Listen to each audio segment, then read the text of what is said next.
Hey guys, welcome back. This is Nisha Khan back another video. Guys, जैसा कि आप video का थंबनेल देखकर समझ ही गए होंगे, जी हाँ, आज हम बात करेंगे एप्पल कंपनी के सीईओ और फाउंडर स्टीव जॉब्स की लाइफ के बारे में। गाइस, वीडियो बहुत इंटरेस्टिंग होने वाली है, तो वीडियो में अंत तक बने रहें। चलिए वीडियो शुरू करते हैं। एप्पल कंपनी के सीईओ और फाउंडर स्टीव जॉब्स आज पूरी दुनिया में फेमस है और अब वो किसी भी पहचान के मोहताज नहीं हैं, और ये पहचान उनको उनकी फेमस ब्रांड एप्पल ने पूरी दुनिया में दिलाई है, जो कि आज व्यापार जनक में राजाओं की तरह राज कर रहा है। लेकिन गाइस, स्टीव जॉब्स की जिंदगी हमेशा से ऐसी नहीं थी। उनकी जिंदगी में बहुत से उतार चढ़ाव रहे हैं। स्टीव जॉब्स का जन्म 24 फरवरी 1955 में कैलिफोर्निया के शहर सैन फ्रांसिस्को में हुआ था। उनका पूरा नाम स्टीवन पॉल जॉब्स है, जो कि उनको गोद लेने वाले माता पिता क्लारा और पॉल जॉब्स से मिला था।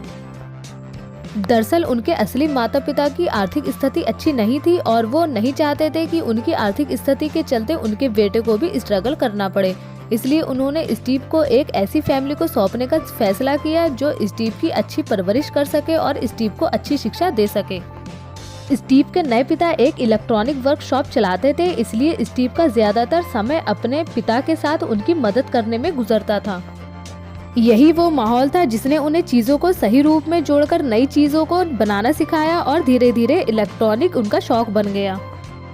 प्राथमिक विद्यालय में 4 साल पढ़ाई करने के बाद उनके पिता को किसी कारण बस दूसरे शहर लॉस एल्टोस में शिफ्ट होना पड़ा और यहाँ उनका दाखिला होम स्ट्रीट हाई स्कूल में करा दिया गया, जहाँ उनकी मुलाकात स्टीव वोमैक से हुई, जो आगे चलकर एप्पल कंपनी में साझेदार भी बने। वोमैक को भी इलेक्ट्रॉनिक का शौक था, शायद इसलिए ही दोनों में अच्छी दोस्ती हो गई। स्कूली शिक्षा पूरी करने के बाद स्टीव जॉब्स ने आगे की पढ़ाई जारी रखने के लिए रीड कॉलेज में एडमिशन तो ले लिया, लेकिन इस कॉलेज की फीस इतनी महंगी थी जो उनके माता पिता के लिए दे पाना संभव नहीं हो पा रहा था। इसलिए स्टीव जॉब्स ने कॉलेज छोड़ दिया और उसके बाद एक आधारिक छात्र होने के रूप में वो अपने एक मनपसंद सब्जेक्ट कैलीग्राफी की क्लास लेने लगे।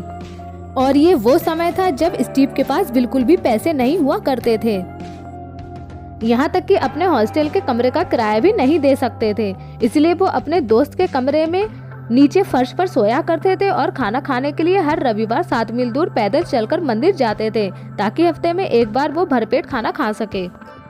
स्टीव की लाइफ ऐसी ही चलती रही और कुछ समय बाद स्टीव को एक गेम बनाने वाली कंपनी में जॉब मिल गई, जिसका नाम एटारी था। कुछ समय यहाँ जॉब करने के बाद स्टीव ने जॉब छोड़ दी और वो इंडिया आ गए। इंडिया आने के बाद स्टीव बौद्ध धर्म से बहुत ज़्यादा प्रभावित हुए और उन्होंने इंडिया में 7 महीने रुककर बौद्ध धर्म सीखा। इसके बाद स्टीव वापस चले गए और उसी कंपनी में जॉब करने लगे, जहाँ उन्होंने अपने दोस्त वोमैक के साथ मिलकर एक कंप्यूटर बनाने का प्लान बनाया और दोनों ने मिलकर स्टीव जॉब के पिता के छोटे गैराज से अपने जुनून को हकीकत में बदल दिया। उस वक्त स्टीव की उम्र मात्र 20 साल की थी और इंटेल कंपनी के रिटायर इंजीनियर की सलाह से दोनों ने काफ़ी मेहनत करने के बाद अपना पहला कंप्यूटर 1976 में बना दिया और यहीं से एप्पल कंपनी की शुरुआत हुई। उन्होंने अपने पहले कंप्यूटर को सैन फ्रांसिस्को के होमब्रियो कंप्यूटर क्लब में पेश किया, जिसे लोगों ने बहुत ज़्यादा पसंद किया। उसके बाद 12 दिसंबर 1980 में पहली बार कंपनी का आईपीओ मार्केट में उतारा गया, जिसके बाद एप्पल एक पब्लिक लिमिटेड कंपनी बन गई, जिसने विश्व में किसी भी कंपनी से ज्यादा लगभग 300 लोगों को रातों रात करोड़पति बना दिया।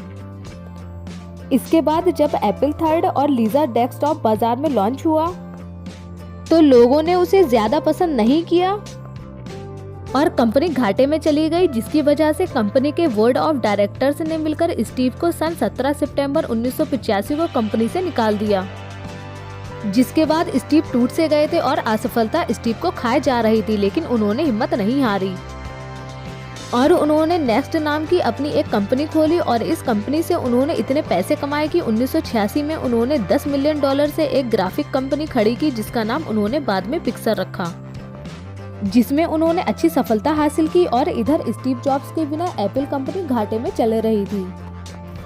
फिर एप्पल ने मजबूर होकर $477 मिलियन में नेक्स्ट कंपनी को खरीद लिया, जिस कारण स्टीव जॉब फिर से एप्पल कंपनी के सीईओ बन गए और फिर स्टीव ने एप्पल कंपनी के अनोखे प्रोडक्ट को मार्केट में लॉन्च करना शुरू कर दिया। जैसे आईपॉड, आईट्यून्स और 2007 में एप्पल कंपनी का पहला मोबाइल फ़ोन मार्केट में लॉन्च किया गया, जिसने मोबाइल फ़ोन के बाज़ार में क्रांति सी ला दी थी, जिससे एप्पल कंपनी एक मार्केट लीडर कंपनी बन गई और इसका सारा क्रेडिट स्टीव जॉब्स को दिया गया।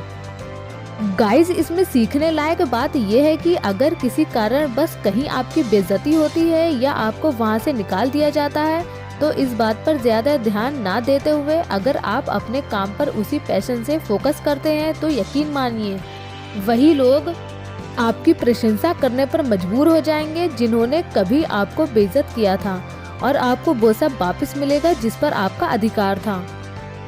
5 अक्टूबर 2011 को कैंसर की बीमारी के चलते मात्र 56 वर्ष की आयु में स्टीव जॉब्स का निधन हो गया और ये महान इंसान इस दुनिया को छोड़कर चला गया।